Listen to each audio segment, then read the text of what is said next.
Welcome back. And once again, we're at the heart of that conversation, Apapa Port. I remember there was a time many years ago that was the dominant issue in Lagos. I think when Babatunde Raji Fashola was still the governor of Lagos State, it was an issue he had to deal with. And that time was, the trailers parking on the roads, incessant traffic along that corridor, and then, the congestion in the ports itself. So it's a critical bottleneck. It remains one, for Lagos State, that port complex, causing severe container backlogs, heavy traffic gridlocks along the port corridors, and substantial financial losses for trucks that have to park for days, wait for days before they even get into the complex or even leave the port complex. As of June 2026, that's just this month, and we're just halfway through, I believe, the resurgence of traffic issues has been fueled by a combination of global shipping shifts, and once again, the Middle East crisis is affecting Nigeria in many ways. We've talked about how it's affecting Nigeria, and such as the Middle East maritime crisis and ongoing localized logistical failures. And so we're going to talk about that this morning. And joining us in the studio is Bello Babatunde, Chairman, Amalgamation of Container Truck Owners Association of Nigeria. Thank you for joining us. Thank you very much. Program. Thank you for having me. And we also me. have online Professor Samuel Odewumi, Acting Vice Chancellor, University of Uyo, former Dean, School of Transport and Logistics, Lagos State University. Thank you for joining us. Thank you very much. Nice to be here. Right. So, if I could start with you, Professor Odewumi, it's often argued that the electronic call-up system at the ports is technically sound, but truck drivers claim it remains heavily compromised by extortion. Walk us through a standard journey, in a week, when you were, in that line here in Lagos State. What the experiences, that happened at the port complex, and what usually causes, the gridlock there, such that, both the Nigerians that are trying to get their goods out, the agencies that are trying to sort out the trucks, and of course the truck owners and other stakeholders in that sector, such that they have a horrible time trying to make sense of the gridlock at the ports. Yeah, thank you very much. Please, you permit me to commend the channel for staying on this issue of security, which you discussed this morning. It's very important for this nation. But one point that is off the glare of the public, which we must put out there so that Nigerians will know what we are into. The collapse of Libya and the entire collapse of the Middle Belt Sahelian region, that is Niger, Burkina Faso, Chad, now has opened the entire Nigerian space from the north to meet thousands and thousands of these bandits.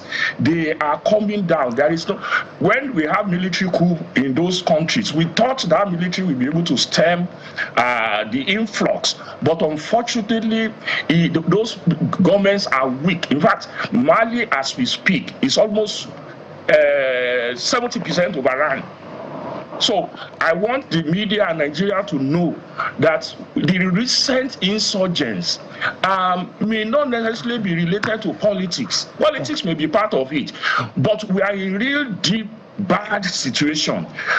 If we realize that about 3 or 4 countries are collapsing that were shielding us from these marauders, so we know that we have to do things differently, and that's why the issue of state police and giving military grade weapons to the Amatekuns and all these vigilante is critical. So please, that's by the way, because I'm a transport person, and transport and safety, they are Siamese twins. You cannot separate one from the other. Now to your point, you will recall that when Amechi was the Minister of Transport, He came to Lagos, tried to clear the thing because the president was coming, and the place was cleared. And he now said later, because I mean, a day or two after the president left, they returned, the extortionists. Because the major problem is not technology, it is human. Because the technology, all of us were rejoicing when the to call up was crafted. We believe that will be the panacea. But of course, behind that masquerade of a toe is a bigger masquerade of human beings that are manipulating the system behind in the background. So Amaechi said the only person that can deal with these people is the president, because he himself did all he could do. And recall also that in May, just last month, the DG of the Presidential Enabling Business Environment Committee, Princess Audu, came with his all the agencies, all the armed forces to clear the illegal points just in May, just this May. But a week later, those people still return. And also, I want you to recall there was a young man named Adekoya that has been fighting this thing, and that is what even shocked me, because he now said on another station about a week ago or 2 weeks ago that extortion has come to stay. And honestly, to me, that is a red line, that somebody like that is committed to removing this problem has come on national television, not just even in a state television, and international television, to say that extortion has stayed, means he is already getting discouraged. And the DG, so what do I do before I drop the mic? Is that I want to call out some series of people. We cannot allow the people that are fighting the DG should not surrender. Adekoya and his co-group, that young man, should not give up. So I call out on Mr. President that it is now, because your economy effort will not come to fruition unless you open up the throat through which the food goes into Nigeria economy. That is the main track through which we are receiving our economy grew. So Mr. President should direct the IG and direct the NSA, because it's a security matter. When Dangote was threatened, NSA intervened, and the labor knew that is a no-go area for our national economy. They should make the Apapa corridor a no-go area for these urban bandits that are at this checkpoint. I will list the checkpoints later. Then I will call out on the essay to Mr. President. That is Segun Obayado, who is presently the president of Chartered Institute of Transport Administration, that he should speak to Mr. President, and they should find a way to deal with this extortion. Because just a week after Adekoya said extortion has come to stay, I was shocked when I now saw real container at Eleganza and at this roundabout junction with police insignia. But that is another extortion point. I learned that it was established by the Nigerian Port Authority. The Nigerian Port Authority has no business being on that corridor. Let them do their business inside the port. So that is, then I want to call out also Shola Giwa, because this is our home. Lagos is a home. Who is the essay to Mr. Governor on transport. Then also, even Adekoya himself, I'm going to call him out. This is your being a home for you. It may be a point of, Mr. Governor of Lagos State, it may be a point of making money for so many people. But for you, Giwa and Mr. Governor, this is a home. You will not allow, just because they want to make money, disrupt the lives of Lagosians and make that corridor that used to be a total green law. But having spent so much, we should be able to enjoy that area. So extension points, Eleganza Junction, Mr. Biggs, these are well known and well established. The police container is there. but those police are likely to be from the port. So they should be asked to vacate that place, and the sanity should be brought back. We will not stop fighting this menace, because it is a war that is being fought, but there's too much money at stake. That is why it's difficult. But with media like Channel, with people like Adekoya, with the presidential Audu, we can, and I'm calling out on all academics to speak out against this thing. In our seminars, in our conferences, we should speak it out. I'm calling on Amato, I'm calling on NATO. Let us come together to save our members who are being extorted. Average of 4,000 is being taken from a trailer or a truck, and with about 5,000, with about 4,000 people daily plying that route. That is almost about 20 million daily that some people are cashing. So it's not going to be an easy fight. So I mean, I will stop there for now and take it up. I mean, when you ask me other questions later. Indeed, I've called out a whole lot of people, and we'll be hoping that we'll get responses from some of these people as to what's going on in that area. But Mr. Babatunde, you are the chairman of the Amalgamation of Container Truck Owners Association of Nigeria, and I know that when you mention Apapa in Lagos, people will associate it with traffic. We know that's the port where a lot of goods come into the country, but tell us what exactly the situation is there, since you are directly impacted. Thank you very much. I also want to thank Prof for that in-depth analysis. As we have it today, I would say Apapa with the call-up system, it is an extortion designed corridor now.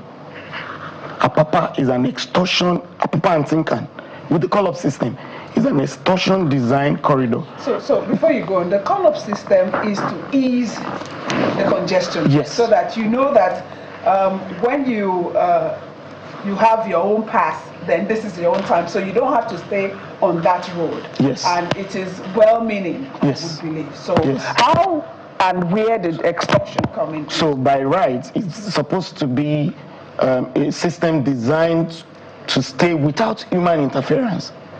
Everything should be digital. But as we have it now, it is not. We still have multiple checkpoints within the corridor of the port. So for every kilometer to the port, there is an unofficial taxation from state actors and non-state actors using the same call-up system that is supposed to bring solution to decongest the bottleneck that we have for trucks trying to access into the port. They are now using it as what I call transactional captivity for we truck owners, because when you have all your call-up papers, you will still have to pay. All right, could you speak to the the video? What's happening? What was happening here? It's an amateur video. Okay, so that's the Apapa Port complex, and right there, that is a container of maybe police and MPA officials doing what? Nothing, to check papers when this thing is supposed to be fully digital. And from there, they start to ask drivers, bring this amount, bring that amount. Since the inception of the call-up system, the ACTOAN call-up system, they have passed over 30 million trucks. I think 38 million trucks, which is equivalent of 70 billion naira. That is officially by statistics. But the one they do backdoor is triple that amount. So that tells us this system is just designed for rent seeking. It's a rent seeking scheme that keeps bringing money without solution. This is a huge allegation. And a lot of people that that you are insinuating are involved in this. Yes. They have time for their own say, because if you are saying this, and they will come and tell us that, they're just there to ensure that there's law and order, how do you marry that? This is out there. I have videos where, it's been shown online and on TV where these people that are supposed to guide the truck to access the port, where we have their camp boys, they call them camp boys, to collect this money and keep for them, and after the day, they go to share. That's why I said the Apapa ecosystem, as we have it, and Tinkan, is extortion. Does this not mean design. that you've some of your people too are complicit? Yes. Because yes. Yes. And what investigations have you done to know those who are behind? So the problem does not only rely on truck owners. It's the system. When the system is designed to bring solution, but you made it so cumbersome for ordinary truck owners, especially these truck drivers that are working under this harsh condition already. My own personal truck took me 15 days, 15 good days, to drop an export laden container. Export that is supposed to generate revenue for the economy. 15 working days to drop it. And guess what? When we got to the port, after all documentation, customs are still asking for money in Tinkan. So it's... Sorry, if you say 15 days, are you saying the travel time or the time spent just trying to get into the port? The time from the port, so there is a port park very close to the port, just some few minutes drive to the port, which shouldn't take him 30 minutes to get into the port. But they come up with, you have to wait, your name has to be on a certain manifest that will never come out. Do you understand? So what I'm saying is... That's supposed to be part of the process to ensure that, the Apapa road is not littered with heavy-duty trucks. So that's what I'm saying. If that is the point, then we shouldn't have people on the road mounting checkpoints, collecting unofficial money. Everything should be digitalized. If I have my call-up and my truck is ready to go, nobody should stop my truck from entering the port. But these guys, they are all over Apapa Port Corridor and Tinkan Port Corridor collecting illegal fees. So that is what I have been agitating. Can you substantiate this claim? Have you made any reports of this claim to any of the authorities? What has been done about it? We've been on it for a very long time. I have said it severally, that this is the main cause of bottleneck, because now the bottleneck is like a product that they sell that truckers have to buy, because the delay gives them money. I'm talking about customs, I'm talking about Nigerian Port Authority, I'm talking about LASMA. I'm not, there's a coalition of all these security agencies working together. So we don't want them by the court corridor. If the system is digitalized and shouldn't be without human interference, let it be. That's why I've always been agitating. We need a transparency commission, some sort of port anti-corruption agency, monitoring agency. The president should look into this, because it's becoming something else. We cannot go into the port, drop our containers without having to bribe, because the system they build is not meant for, the 100% process that is supposed to be. Right, be careful there, because you're about to indict yourself on bribery. But, walk us through a typical day or a typical week with the, standard system, how the system is supposed to operate digitally. You have a call-up number or so. Yes. There's a park, and then you get to the port gates, and what checks are done when you get to the gates?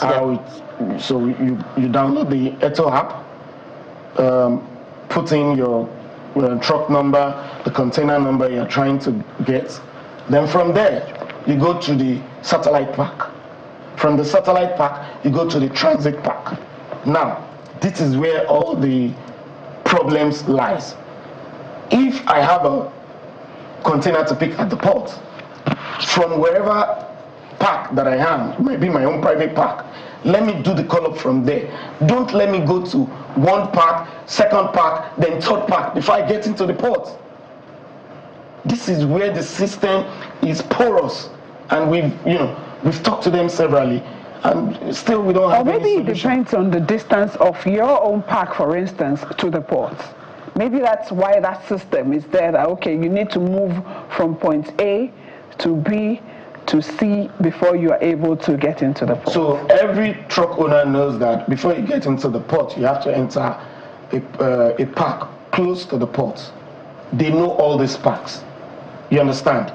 So they said these parks must be registered under their platform, which is the ACTOAN platform, right, which everybody has done. Yes. But don't make it hard for truck owners to get into the port. Now, for example, when you're on the platform, they'll schedule you for a day to go into the port. Right.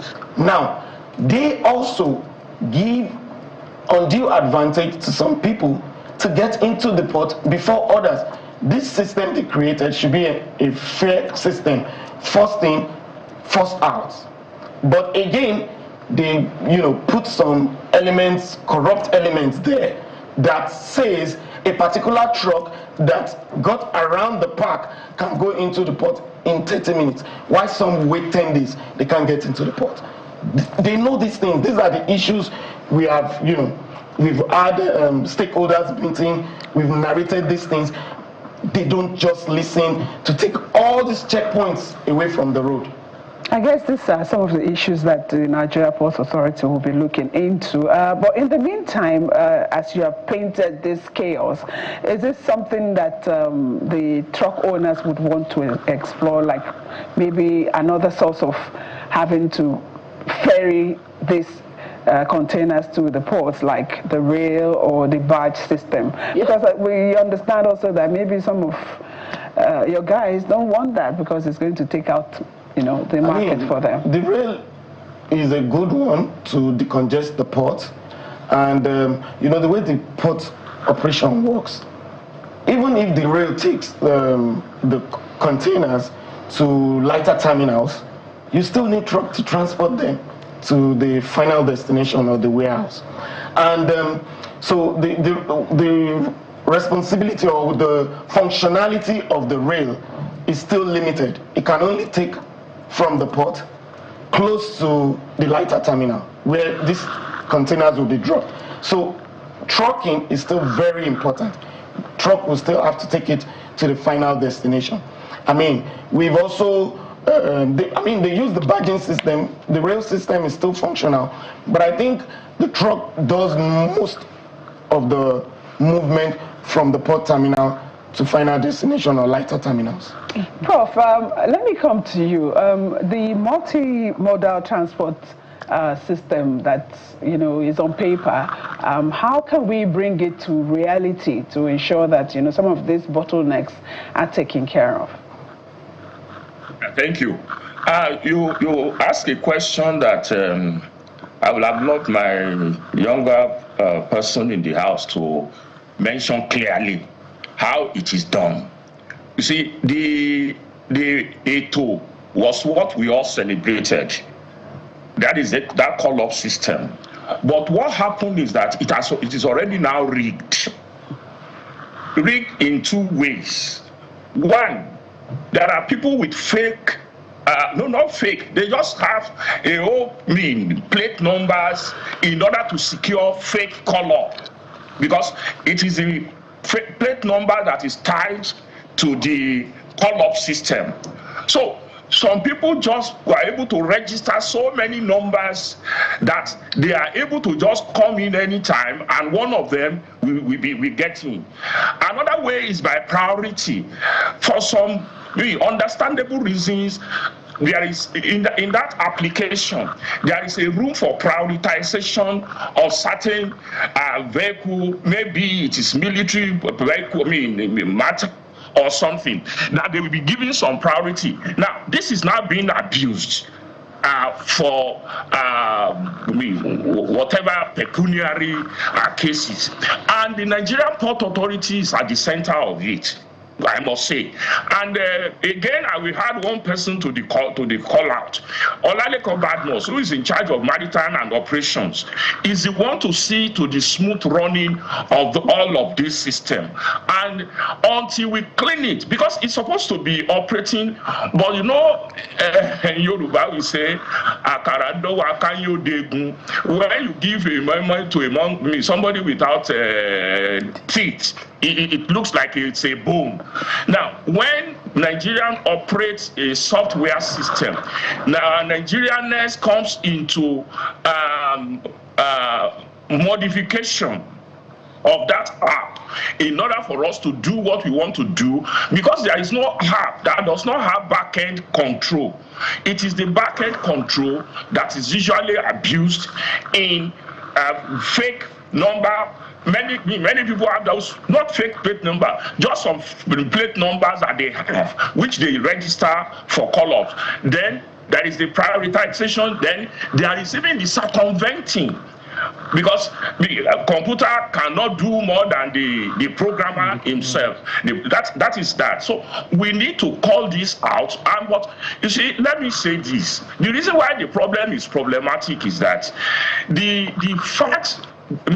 Jews, the corruption. I mentioned that you are talking about around 20 million naira per day, if not more than that. Therefore, it's like putting a yam down.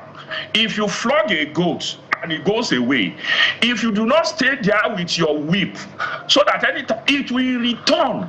Because the reward for the corruption in that system, it is the enforcement and the government that we have to continue to work at it. And that is why it is not something that you will say like the DG of Business Environment Improving Promotion, Princess Aidu came once in a month. It has to be a consistent, continuous enforcement of that clear corridor. In the last year, I called out Amechi. Well, that was even before he left. I called him out. I called out Governor Sanwo-Olu that yes, please, that they should do something. Let me quickly land on it. But they've done a bit. But the one that is left, and which we must all stay on consistently, because the reward for the corruption in the corridor is so high. That's the point. We must work on the software backend and work on enforcement. Regular, constant, forever, perennial. I asked the question earlier about transitioning from to a multimodal transport system. Quickly, we have less than 2 minutes. How do you think we can fast track this? Definitely. Our best bet now is the rail. And Comrade Apapa is doing all he could. You see, because if you can load your matter on the rail, it will be easy. That is for the import. And if we can allow the rail to bring the goods in, but that will happen only from those who load the rail from up country to take it straight into the port. In which case, there will be no toll gate along Apapa, there will be no Eleganza, there will be no Tisalat, there will be no under the bridge.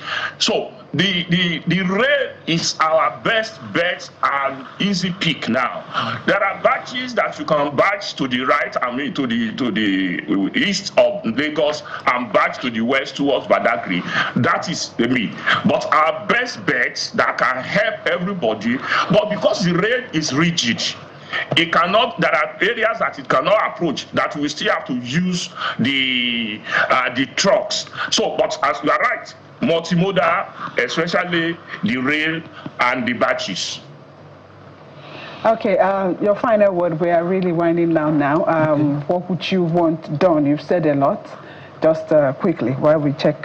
So I would advise that the authorities, the Nigerian Port Authority, should fully digitalize the call-up system. whereby all trucks should be on FRID. As they are getting to the port gate, the barrier can identify that, yes, this truck is welcome into the port, and the barrier will open. All checkpoints should be off so that truckers can breathe fresh air. Right. Right, and staying with that issue, we have comments from some of our viewers.